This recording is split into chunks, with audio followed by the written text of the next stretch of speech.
देश को दहलाने की बड़ी साजिश को आज करनाल पुलिस ने नाकाम कर दिया है। जानकारी के मुताबिक हरियाणा के करनाल से 4 संदिग्ध आतंकियों को पुलिस ने गिरफ्तार किया है। इन आतंकियों से 1 पिस्टल, 31 कारतूस और 3 आईईडी बरामद हुए हैं। यह आतंकी पंजाब से दिल्ली जा रहे थे।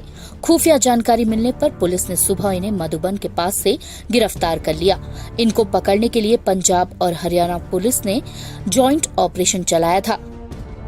करनाल पुलिस के अधीक्षक गंगा राम पूनिया ने जानकारी देते हुए सभी संदिग्धों के नाम बताने के लिए इस घटना में पाकिस्तान की बड़ी साजिश के राज भी खोले। युवकों ने पूछताछ में अपना नाम गुरप्रीत, अमनदीप, परमिंदर और भूपेंद्र बताया। ये चारों ही पंजाब के रहने वाले हैं। 3 जो युवक हैं वो जिले से और एक लुधियाना जिले से है। उसके बाद में हमने हमारी BDDS टीम को और FSL टीम को मौके पर बुलाया था। गाड़ी की तलाशी दी गई। तलाशी के दौरान 1 देसी पिस्टल, 31 जिंदा कारतूस और 3 लोहे के कंटेनर जिनका एक का वजन लगभग 2.5 किलो के आसपास है, वो मिले थे। उसके बाद में अभी BDDS टीम ने जो एक्सरे जो किया है उसमें एक्सप्लोजिव्स की पुष्टि हुई है। तो जो युवकों से भी मैंने पूछताछ करी है उसके अनुसार जो हरविंदर सिंह रिंदा जो कि पाकिस्तान बेस्ड है, उसने ड्रोन के जरिए फिरोजपुर जिले में इनकी सप्लाई करी थी। आपको बता दें कि पकड़े गए संदिग्ध आतंकी भारत में दहशत फैलाना चाहते थे। इस मामले में पाकिस्तान से ड्रोन के जरिए हथियार भेजे गए थे। पुलिस के मुताबिक हरविंदर रिंदा ने ये हथियार सप्लाई किए थे। देखिए, इनको जो हरविंदर सिंह जो रिंदा है वो एक लोकेशन भेजता है। उस लोकेशन पे ये जो फिरोजपुर में जहाँ पर ड्रोन के जरिए सप्लाई होती है, वो भी जो गुरप्रीत है उसका एक फ्रेंड है आकाशदीप, उसी के ननिहाल का खेत है। वो उन्होंने लोकेशन इन्होंने उनको भेजी थी ताकि वहाँ पर सप्लाई। सर, संगठन कौन सा है? ड्रोन के जरिए वहाँ पर सप्लाई होती है। फिर ये वहाँ से जो भी विस्फोटक पदार्थ या हथियार आते हैं उसको फिर ये हरविंदर सिंह रिंदा के द्वारा बताई गई लोकेशन पर रख करके आ जाते हैं। गौरतलब है कि पंजाब में पिछले कुछ दिनों में कई हिंसक झड़पें देखने को मिल रही हैं, जहां कुछ दिन पहले ही शिवसेना ने खालिस्तानी विरोधी जुलूस को लेकर भी काली माता मंदिर के पास भारी हंगामा बरपा था और आज 4 संदिग्ध आतंकियों की गिरफ्तारी। कहीं न कहीं ये घटनाएं किसी बड़ी साजिश की ओर इशारा कर रही हैं।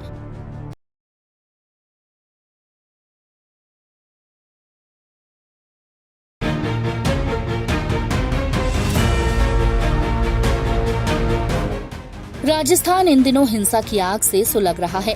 आए दिन राजस्थान में हिंसा की खबरें सामने आ रही हैं। जोधपुर में ईद के दिन हुई हिंसा की आग अभी शांत नहीं हुई थी कि भीलवाड़ा में भी इस आग की लपटें पहुंच चुकी हैं। जोधपुर के बाद अब भीलवाड़ा सुलग रहा है। इसके बाद शहर की स्थिति तनावपूर्ण बनी हुई है। यहाँ के सांगानेर इलाके में बुधवार रात को एक समुदाय के 2 लोगों के साथ 1 दर्जन से ज्यादा नकाबपोशों ने मारपीट की। इसके बाद उनकी बाइक जला दी गई। घटना के बाद पूरे इलाके में लोगों का गुस्सा फूट पड़ा है। वहीं दोनों घायलों को भीलवाड़ा के महात्मा गांधी अस्पताल में भर्ती कराया गया है। घटना के बाद पूरे इलाके में भारी संख्या में पुलिस बल तैनात है। साथ ही मामले की जांच पुलिस की ओर से की जा रही है, लेकिन शहर में तनाव अब भी बना हुआ है। इसी के चलते यहां अभी भारी पुलिस बल तैनात है। हालात को देखते हुए इलाके में सुबह से इंटरनेट सेवा को बंद कर दिया गया है। दूसरी ओर प्रदेश में हो रही हिंसक घटनाओं के बाद से ही बीजेपी कांग्रेस पर हमलावर है। करौली और जोधपुर की हिंसा और अलवर में मंदिर तोड़ने की घटना के बाद बीजेपी ने सरकार के खिलाफ अलवर में विरोध प्रदर्शन किया, जहां बीजेपी नेता ने गहलोत सरकार पर हमला करते हुए एक विवादित बयान भी दे डाला।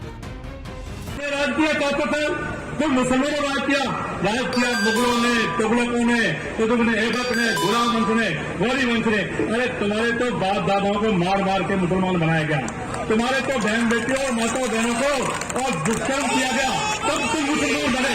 तुम मुसलमानों ने राज नहीं किया। तुम मुसलमान हमारे भाई हो, तुम हिंदुओं से कन्वर्ट हो, तुम हमारे हिंदू भाई हो। आज नहीं तो कल फट जाएंगे ये बादल। तुम मेरों को, मुसलमानों को हिंदू बनना ही पड़ेगा।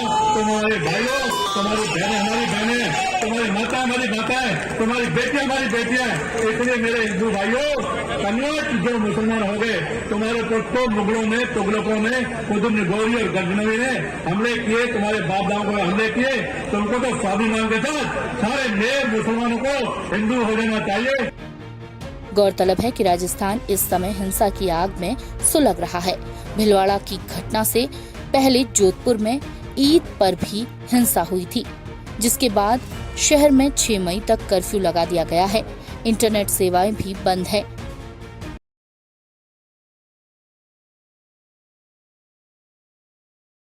हमारे साथ बातचीत करने के लिए मौजूद है उत्तर प्रदेश के कैसरगंज से लोकसभा सांसद और भाजपा के वरिष्ठ नेता बृजभूषण शरण सिंह जी। आइए उनसे बातचीत करते हैं।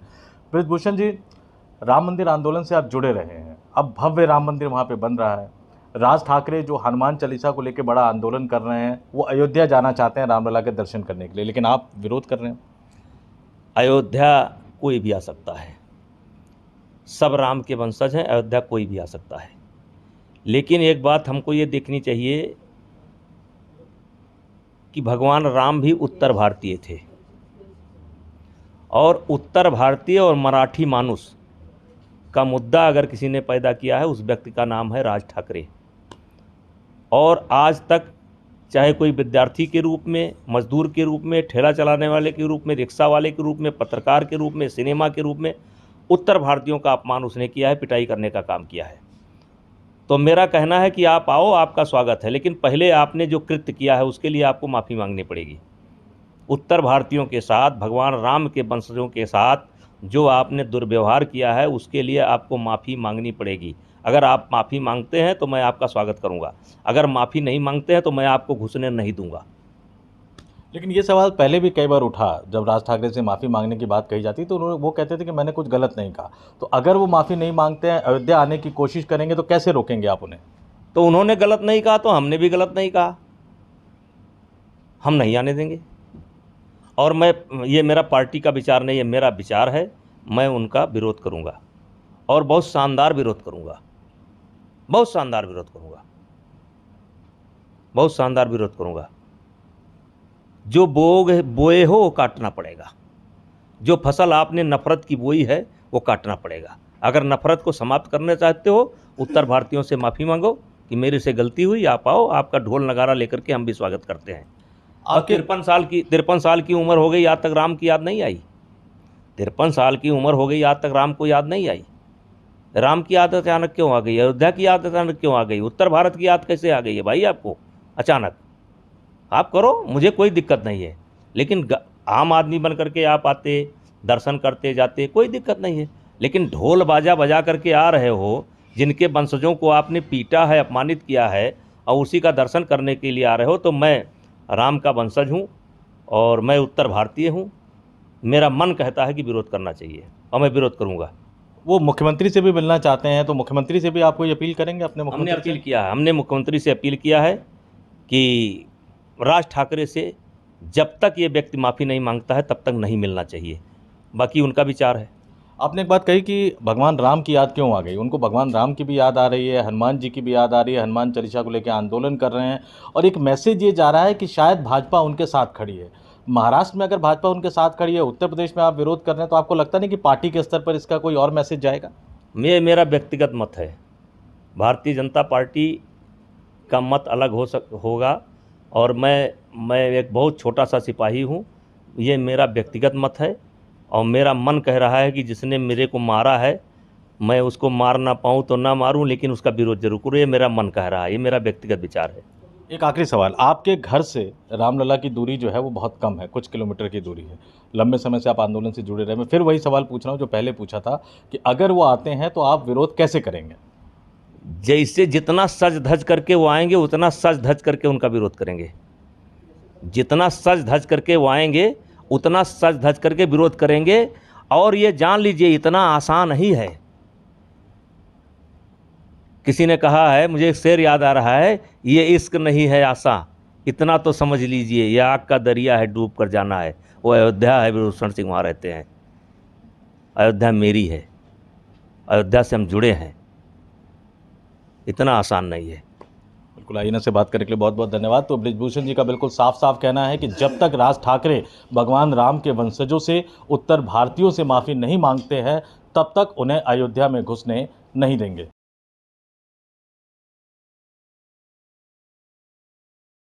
दिल्ली के कई इलाकों में बुलडोज़र को लेकर जो सियासत चल रही है, उसमें कहीं ना कहीं दिल्ली के शाहीन बाग एक मुख्य केंद्र बना हुआ है। निगम एक तरफ लगातार कार्रवाई की बात कर रही है कि अतिक्रमण और अवैध कब्जा हटाना है, लेकिन लगातार पुलिस की तरफ से फोर्स ना मिल पाने के कारण ये कार्रवाई स्थगित हो रही है। मैं इस वक्त मौजूद हूँ शाहीन बाग रोड पे ही, जो कालिंदी कुंज पार्क की तरफ से जामिया पुलिस स्टेशन तक आता है। यहाँ पर अमूमन जो हम देखते थे तस्वीरें कि यहाँ तक जो है फर्नीचर की दुकानें लगा करती थी, लेकिन जब से निगम की तरफ से कार्रवाई की बात कही है, लोगों ने खुद ही अपनी जो दुकान है उसके अंदर से सामान को अंदर ही रख लिया है। और आज की जो तस्वीर है आप देख सकते हैं कि जो फर्नीचर की अमूमन यहाँ पर अधिकतर दुकानें हैं, फर्नीचर का काम होता है। ऐसे में जो दुकानों के अंदर जो सामान था जो कि बाहर रखा जाता था, उनको अब अंदर रख दिया गया है। डर इसी बात का है कि कहीं निगम आकर जो है कार्रवाई ना करे, जो सामान है इनका नुकसान ना हो। लेकिन जो यहाँ की जो निवासी हैं, जो दुकानदार हैं, उनका एक ये भी कहना है कि हम लोगों ने जो सामान रखा है उसको सड़कों पर नहीं रखा है, बल्कि जो खाली जगह हम लोगों को दी गई थी उस पर हम लोगों ने सामान रखा। यदि हम लोग ये सामान नहीं रखेंगे तो कोई अंदर से यहाँ पर आके जो है पार्किंग बना देगा, या कूड़ा डाला जाता है उस कूड़े को देर रात यहाँ पर डाल दिया जाएगा, जिससे गंदगी यहाँ पर अधिक रहेगी। फिलहाल पिछले कुछ दिनों में कई बार निगम की कार्रवाई स्थगित हुई है और निगम लगातार ये कोशिश कर रहा है कि इस कार्रवाई को अपने अभियान के तहत आगे बढ़ाया जाए। फिलहाल पुलिस ने फोर्स नहीं दी है और जो अब यहाँ पर जो सामान है उसको अंदर रख दिया गया है।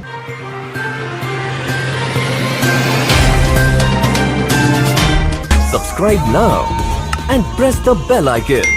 Never miss an update.